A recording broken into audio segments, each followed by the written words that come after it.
सियासत में कुछ भी स्थिर नहीं रहता, न मुद्दा और न मुद्दों के रणनीतिकार। नवंबर 2019 की सुबह 7 बजे महाराष्ट्र के राजभवन में शपथ ग्रहण समारोह हुआ और किसी को इस बात की कानो कान खबर नहीं हुई। शपथ लेने वालों में बीजेपी के देवेंद्र फडणवीस और अजीत पवार शामिल थे। और इस बड़े उलटफेर के बाद सभी को लगा कि एनसीपी ने बीजेपी के साथ मिलकर महाराष्ट्र में सरकार बना ली है, लेकिन कोई नहीं जानता था कि राजनीति के धुरंधर शरद पवार के एक इशारे से पूरी बाजी ही पलट जाएगी। हाल ही में महाराष्ट्र बीजेपी के कद्दावर नेता देवेंद्र फडणवीस ने अपने एक बयान में खुलासा किया कि इस पूरे खेल की स्क्रिप्ट राजनीति के चाणक्य और एनसीपी सुप्रीमो शरद पवार ने लिखी थी।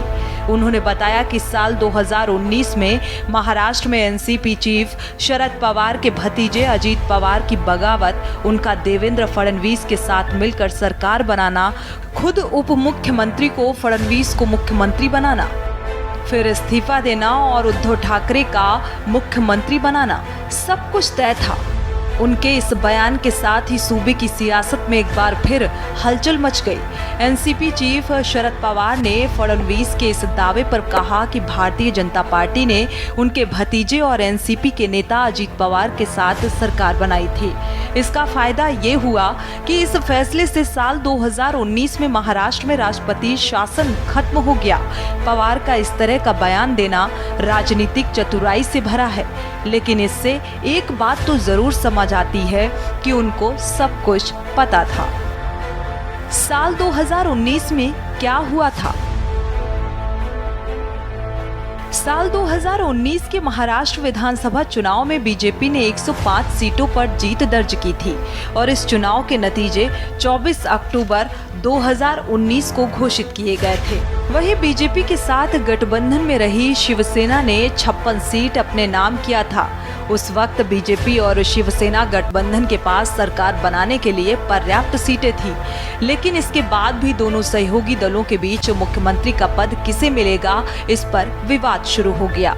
और इस विवाद के परिणाम स्वरूप शिवसेना ने कांग्रेस और राकपा के साथ मिलकर सरकार बनाने के लिए बातचीत शुरू कर दी। वहीं राज्य का सीएम कौन बनेगा, इस पर कोई नतीजा नहीं निकलने पर राज्यपाल ने चुनाव परिणाम आने के 19वें दिन राष्ट्रपति शासन की सिफारिश कर दी और केंद्र सरकार ने 12 नवंबर को राज्य में राष्ट्रपति शासन लागू कर दिया। किसी भी राज्य में राष्ट्रपति शासन लग जाने से वो कितना लंबा खिंच सकता है, इसे शरद पवार बखूबी समझते थे और इसीलिए पवार ने कांग्रेस, शिवसेना और राकपा की महाविकास अघाड़ी का गठन होने और इन तीनों के बीच सत्ता की शर्तें निर्धारित होने तक राष्ट्रपति शासन हटाने का ऐसा तरीका निकाला जिसके बारे में किसी ने कल्पना भी नहीं की होगी। बीजेपी ने विकल्प तलाशना शुरू किया। दरअसल शिवसेना से बात नहीं बन पाने पर बीजेपी ने भी विकल्प तलाशना शुरू कर दिया था और उस वक्त एनसीपी के अजीत पवार ने दावा किया कि उनके साथ 40-50 विधायक हैं और गठबंधन के लिए बीजेपी तुरंत तैयार हो गई। रात भर चक्र घूमे, अगली सुबह राष्ट्रपति शासन उठा लिया गया और राज्यपाल ने सुबह लगभग 7 बजे फडणवीस अजीत को शपथ दिला दी, लेकिन अजीत पवार 15 विधायकों से ज्यादा नहीं जुटा पाए। परिणाम स्वरूप ये सरकार भी 80 घंटे में गिर गई और अजीत पवार एक बार फिर अपने चाचा यानी शरद पवार के पास लौट आए। इस बीच शिवसेना ने कांग्रेस और राकपा के साथ गठबंधन कर सत्ता में आने की बातचीत जारी रखी और शरद पवार ने घोषणा किया कि सबकी सहमति के साथ उद्धव ठाकरे को नई सरकार का नेतृत्व करने के लिए चुन लिया गया है। उद्धव ठाकरे ने मुख्यमंत्री पद की शपथ ले ली और राज्य के सीएम बन गए। बाद में साल 2022 में शिवसेना 2 भागों में बंट गई और बीजेपी के सहयोग से एकनाथ शिंदे मुख्यमंत्री बने और देवेंद्र फडणवीस उप मुख्यमंत्री। शरद पवार की चाल भापना मुश्किल। सियासी गलियारे में शरद पवार को लेकर चर्चा रहती है कि जब उन्हें दिल्ली जाना होता है तो अहमदाबाद का टिकट कटाते हैं और कोलकाता की फ्लाइट पकड़ते हैं। आसान भाषा में समझे तो राजनीति में उनका अगला कदम क्या होगा, इसके बारे में किसी को पता नहीं होता। महाराष्ट्र पॉलिटिक्स में मराठा क्षत्रप शरद गोविंदराव पवार ऐसे नेता हैं जिन्होंने पिछले 50 साल से लगातार यहाँ की राजनीति में अपनी अहमियत बरकरार रखी है।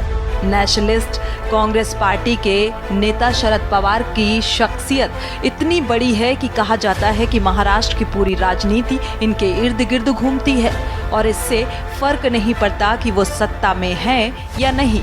पवार की पावर पॉलिटिक्स हर पार्टी समझती है। कब कब पवार ने चौंकाया। 2019 में पीएम मोदी से मिले और उद्धव को समर्थन दे दिया। वक्त था महाराष्ट्र चुनाव के बाद का। शिवसेना ने बीजेपी से बगावत कर दी। सियासी अटकलें तेज हो गईं कि एनसीपी और बीजेपी मिलकर सरकार बनाएगी। केंद्र में भी एनसीपी बीजेपी की सहयोगी बन सकती है, मगर पवार थे, सब उलट दिया। मुलाकात के बाद पवार बाहर आए और पत्रकारों से कहा कि किसानों के मुद्दे पर पीएम से मिलने गया था। पवार बोले, मैं सोनिया गांधी के साथ मिलकर शिवसेना को सपोर्ट करूंगा। पवार के बयान से दिल्ली से लेकर महाराष्ट्र तक सियासी हलचल मच गई। 2014 में महाराष्ट्र में बचा ली थी बीजेपी की सरकार। बीजेपी सबसे बड़ी पार्टी बनकर उभरी। पार्टी को 122 सीटों पर जीत मिली, लेकिन सरकार बनाने से चूक गई। शिवसेना पहले से खपा थी और सरकार को समर्थन देने से इनकार कर दिया।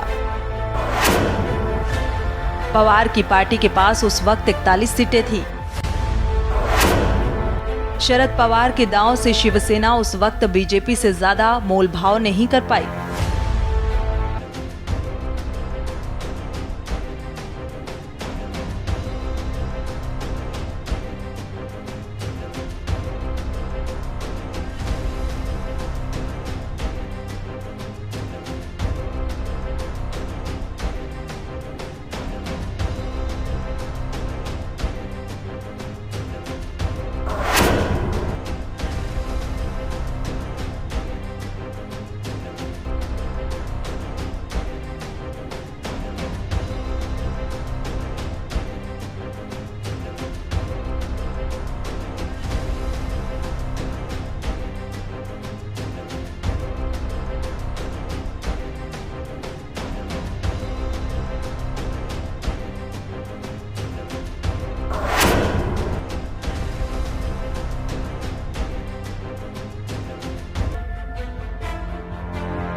उद्धव को भी नहीं समझ आ रहा पवार का दांव। मुख्यमंत्री बनने की चाहत में उद्धव ठाकरे ने एनसीपी और कांग्रेस से गठबंधन तो कर लिया था, लेकिन पिछले 4 साल में महाराष्ट्र की सियासत काफी बदल गई है। शिवसेना का विभाजन हो गया है। उद्धव हाथ से पार्टी और सरकार दोनों जा चुकी हैं। कोकरठाड़े और मुंबई के करीब 56 सीटों पर शिवसेना और एनसीपी के बीच लड़ाई होती थी। अब उद्धव एनसीपी के साथ हैं और ऐसे में कितनी सीटें मिलेंगी ये उद्धव को भी नहीं समझ आ रहा। दूसरी ओर बीएमसी का चुनाव भी है। उद्धव यहाँ भी मोलभाव की स्थिति में नहीं है। पवार के एक त्याग वाले दांव से उद्धव चित्त हो चुके हैं। जब पीएम बनने से चूके पवार। साल था 1991 जब राजीव गांधी की हत्या के बाद कांग्रेस को सरकार बनाने के लिए बहुमत मिल चुका था। सोनिया गांधी ने प्रधानमंत्री बनने से इनकार कर दिया और इसके बाद नामों को लेकर अटकलें तेज होने लगी। कांग्रेस में उस वक्त 2 गुट सबसे ज्यादा हावी थे, उत्तर भारत गुट और महाराष्ट्र गुट। उत्तर भारत गुट में नेता थे अर्जुन सिंह, शंकर दयाल शर्मा, मोतीलाल बोरा और अहमद पटेल। महाराष्ट्र गुट में यशवंत राव चौहान, विलास राव देशमुख और शरद पवार का नाम था। और इसी बीच एक अखबार ने खबर छापी कि शरद पवार प्रधानमंत्री बन सकते हैं। खबर छपते ही कांग्रेस का उत्तर भारत गुट सक्रिय हो गया और पहले शंकर दयाल शर्मा के नाम का प्रस्ताव भेज दिया गया, लेकिन शर्मा प्रधानमंत्री बनने से खुद इनकार कर दिया। इसके बाद दक्षिण भारत से आने वाले पीवी नरसिम्हा राव के नाम का प्रस्ताव रखा गया। पवार इसी तरह रेस से बाहर हो गए और प्रधानमंत्री बनने से चूक गए। कैसा रहा उनका राजनीतिक सफर? पिछले 50 साल से महाराष्ट्र की राजनीति में अपनी धाक जमाए शरद पवार इसी राज्य में 3 बार मुख्यमंत्री के तौर पर शपथ ले चुके हैं और इसके अलावा मनमोहन सिंह की कैबिनेट में साल 2004 से 2014 तक वो कृषि मंत्री भी रहे। पवार केंद्र में रक्षा मंत्री के तौर पर भी काम कर चुके हैं। राजनीति में अपनी चाल को लेकर मशहूर शरद पवार का राजनीतिक और व्यवहारिक आचरण भी काफी अच्छा रहा है और यही कारण है कि उनके रिश्ते सत्ता पक्ष से लेकर विपक्ष तक सबसे हमेशा अच्छे रहे हैं। साल 2017 में उन्हें देश के दूसरे सबसे बड़े सम्मानित सिविलियन पुरस्कार पद्म विभूषण से सम्मानित किया जा चुका है। 27 साल की उम्र में बने थे विधायक। शरद पवार ने राजनीति में कदम रखने के बाद से ही सूझबूझ से आगे बढ़ना शुरू कर दिया था और यही कारण है कि महज 27 साल की उम्र में ही वो एमएलए चुने गए थे। इसके बाद शरद पवार ने कभी पीछे मुड़कर नहीं देखा और लगातार बुलंदियों को छूते रहे। इमरजेंसी के बाद इंदिरा गांधी से बगावत कर उन्होंने कांग्रेस छोड़ दिया था और साल 1978 में जनता पार्टी के साथ मिलकर उन्होंने महाराष्ट्र में सरकार का गठन किया और राज्य के सीएम भी बने। साल 1980 की अगर बात करें तो जब इंदिरा की सरकार वापस आई तो शरद पवार की सरकार बर्खास्त कर दी गई, लेकिन साल 1983 में उन्होंने कांग्रेस पार्टी सोशलिस्ट का गठन कर प्रदेश की राजनीति में अपनी मजबूत पकड़ बरकरार रखी और साल हुए लोकसभा चुनाव में शरद ने पहली बार बारामती से चुनाव जीता था और हालांकि 1985 में हुए विधानसभा चुनाव में उनकी पार्टी ने 54 सीटों पर अपनी जीत दर्ज की और एक बार फिर प्रदेश की राजनीति में उनकी वापसी हुई। शरद पवार ने लोकसभा से इस्तीफा दिया और विधानसभा में विपक्ष का नेतृत्व किया। साल 1987 में एक बार फिर वो कांग्रेस में वापस आ गए और राजीव गांधी के नेतृत्व में आस्था जताकर उनके करीब हो गए। शरद पवार को साल 1988 में शंकर राव चौहान की जगह सीएम की कुर्सी मिली, जबकि चौहान को साल 1988 में केंद्र में वित्त मंत्री बनाया गया।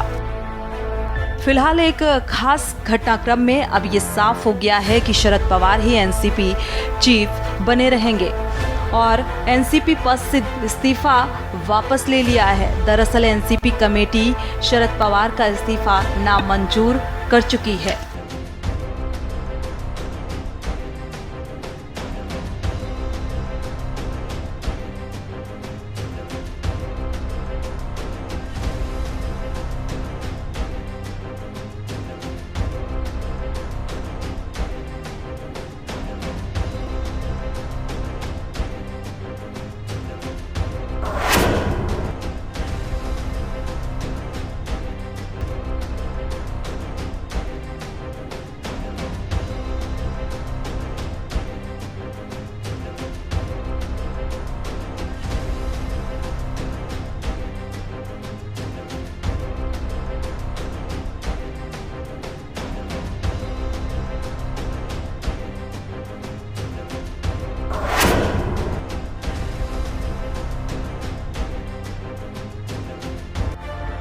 अठारह सदस्यों वाली कमेटी ने इस्तीफा नामंजूर किया है। मीटिंग के दौरान एनसीपी कमेटी ने कहा कि सक्रिय राजनीति में रहते हुए शरद पवार ही पार्टी अध्यक्ष बने रहेंगे और इसको लेकर शरद पवार ने चौहान सेंटर में प्रेस कॉन्फ्रेंस की और अपना इस्तीफा वापस लेने की घोषणा की।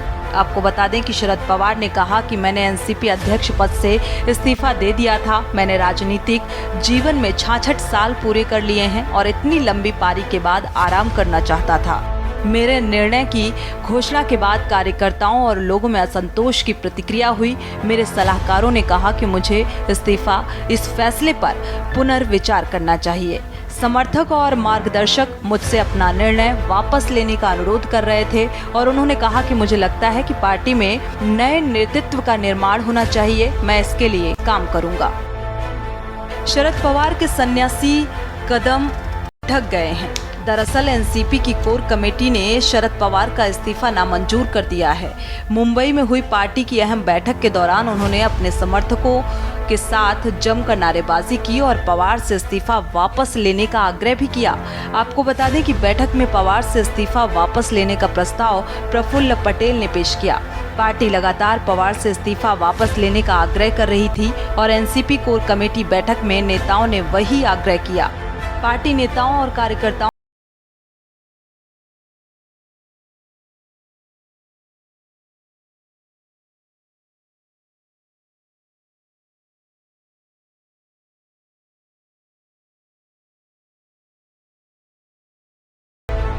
पार्टी कोर कमेटी की बैठक खत्म होने के बाद प्रफुल्ल पटेल मुंबई के यशवंतराव चौहान सेंटर से बाहर गए और प्रेस कॉन्फ्रेंस कर मीटिंग हुई फैसले की जानकारी दी। पटेल बोले, शरद पवार जी ने हम लोगों को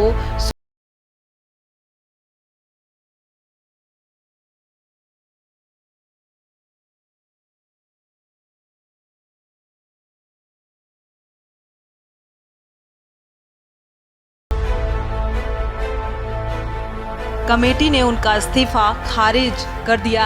हमने उनसे पार्टी अध्यक्ष बने रहने की भी अपील की है। हमने उनसे अपील की है कि देश और पार्टी को आपकी ज़रूरत है। केवल एनसीपी ही नहीं, दूसरी पार्टियों के नेताओं ने भी ये रिक्वेस्ट की है, शरद पवार अध्यक्ष बने रहें। पटेल ने कहा कि शरद पवार का और उनका सम्मान अलग है। हम सभी नया अध्यक्ष नहीं चुन पाएंगे। हम कहते हैं कि पवार साहब अपना कार्यकाल पूरा करें।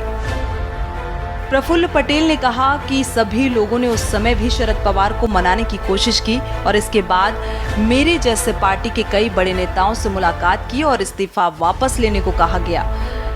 हम उनको बार बार अनुरोध कर रहे हैं कि आज देश और पार्टी को आपकी ज़रूरत है। आपके बिना ये पार्टी नहीं चल पाएगी और आप इस पार्टी के आधार स्तंभ हैं। शरद पवार पूरे देश में एक सम्मानित नेता है। आपके चाहने वाले हर राज्य में हैं और उनका प्रभाव कई जगहों पर दिखाई देता है। बैठक में पारित किए गए प्रस्ताव का जिक्र करते हुए पटेल ने कहा कि पिछले 2-3 दिनों में कई कार्यकर्ताओं ने अपनी भावनाएं हमारे तक पहुंचाई हैं। सभी कार्यकर्ताओं के पवार के फैसले से दुखी हैं और नाराज भी हैं। पवार के इस्तीफे की कई वजह बताई गई थी। हाल ही में एनसीपी का राष्ट्रीय पार्टी का दर्जा छिन गया था, जिसके बाद पवार ने पार्टी के अध्यक्ष पद को छोड़ने की सोची थी।